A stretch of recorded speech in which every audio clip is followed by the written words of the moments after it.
Olá, graça e paz. Estamos dando início a uma meditação espiritual e, para isso, nós gostaríamos de convidá-lo a acompanhar conosco a leitura que nós vamos estar fazendo na carta do apóstolo Paulo aos Romanos, capítulo 12, versículos 14 até o versículo 21.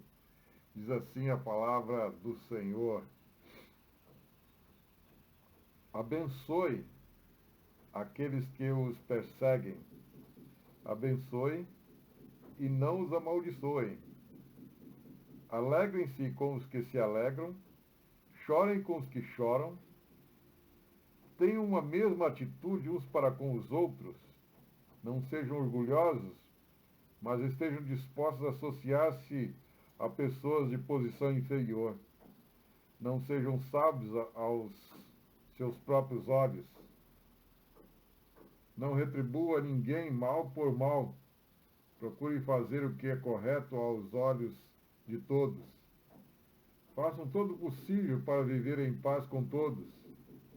Amados, nunca procurem vingar-se, mas deixem com Deus a ira, pois está escrito: minha é a vingança, eu a retribuirei, diz o Senhor. Ao contrário, se o seu inimigo tiver fome, dê-lhe de comer, se tiver sede, dê-lhe de beber. Fazendo isso, você amontoará brasas vivas sobre a cabeça dele. Não se deixem vencer pelo mal, mas vença o mal com o bem.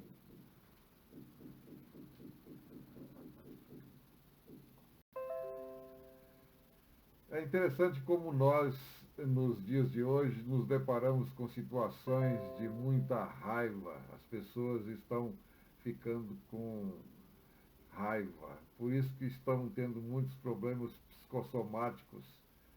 E às vezes um analista só não resolve. É preciso de algo mais, ou de alguém mais, que é Jesus. Por isso que ele próprio disse: se pois o Filho vos libertar, verdadeiramente sereis livres. Esses dias eu me deparei com uma frase que eu tinha anotado ao ver uma entrevista com uma pessoa que na época não era um vulto na nossa sociedade, não era tão famoso como ficou na época de um mandato de um certo presidente. E ele falou uma coisa que eu achei engraçado, mas ao mesmo tempo essa frase ela mostra para a gente o quanto o ser humano ele é vingativo, ele deseja tomar o lugar de Deus e fazer justiça.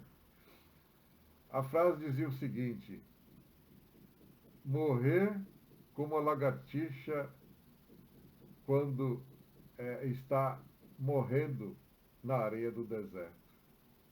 Que morte terrível, né? A gente conhece aquela cobra que anda na areia do deserto fazendo círculos para não se queimar.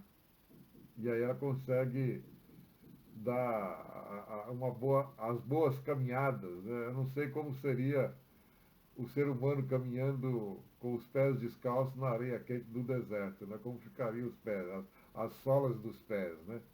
Mas o fato é que a lagartixa, ela não consegue, né? Eu acho que as patas delas são muito rápidas e aí elas derrapam, né? Elas ficam derrapando e parece o indivíduo sem Deus, né? Que por mais que seja esperto, ele vive, ele prospera, né? Aliás, o salmista escreveu um salmo: por que prosperam os ímpios, né? Mas os ímpios prosperam porque eles têm, respondendo à pergunta, né? Porque eles têm as suas capacidades e, acima de tudo, eles contam, né? Ainda, né? Eles contam com a misericórdia do Senhor. Por isso que o profeta diz: a misericórdia do Senhor é a causa de não sermos consumidos. E aí alguém diz: ah, mas eu não faço isso, não faço aquilo, e o ímpio, né, faz tudo contrário, e faz tudo de ruim, porque é ímpio mesmo, né? E ele tem, às vezes, prosperidade. Mas vejam bem que prosperidade não tem nada a ver com Deus, né? Alguém diz, olha, ele é um indivíduo, nem usa a palavra sortudo, é um indivíduo abençoado.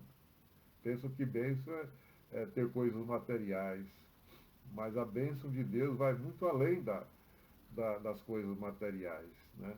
Então, olhando para o texto que nós acabamos de ler, há umas recomendações do apóstolo Paulo que nos desafiam, né? Essas recomendações dizem o seguinte: abençoem aqueles que os perseguem, abençoe e não os amaldiçoem. Esses dias nós vivemos aí uma polêmica terrível, né? Alguém comentando, muitos comentando sobre alguém que falou sobre a importância de você usar o poder que você tem para amaldiçoar. E principalmente quando se trata de liderança cristã, ele tem autoridade realmente para abençoar e para amaldiçoar. Mas a recomendação da Bíblia, da palavra de Deus, é para abençoar e não amaldiçoar. Então, o que eu vou fazer como cristão, como crente em Jesus? Eu vou ficar pensando que ele morra, que ele se exploda, que ele pise numa casca de banana, né, alguma calçada por aí, e se espatife no chão, quebrando a sua bacia, a sua coluna e tudo mais.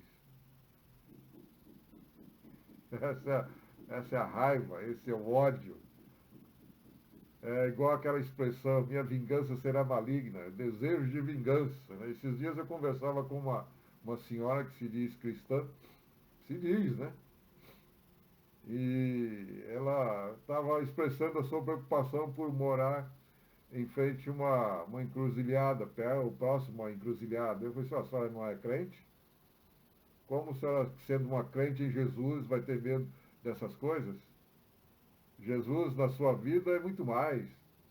Sendo ele muito mais, então você é muito mais que isso. Isso não pode te atingir porque se Jesus está com você, ele é seu guardião, ele é o seu guia por excelência, ele é aquele que te dá toda a proteção que ninguém imagina que pode ter.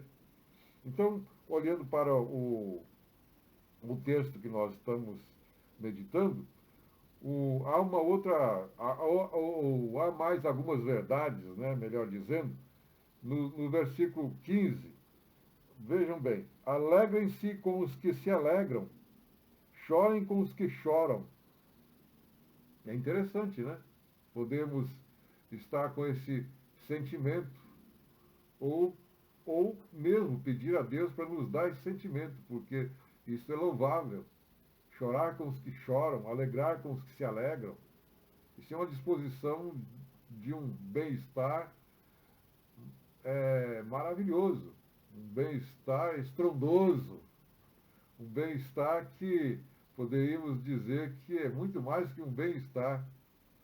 É estar tomado de um certo sentimento de deleite com a vida que só mesmo vivendo aquilo que a palavra nos admoesta ou nos conforta dizendo que é, nem olhos viram, nem ouvidos ouviram o que Deus tem preparado para aqueles que o amam. E também sermos tomados da paz, como diz o versículo, é, a paz que excede todo o entendimento. Paz que excede todo o entendimento. Isso é possível em Jesus, porque ele diz, deixo-vos a paz, a minha paz vos dou.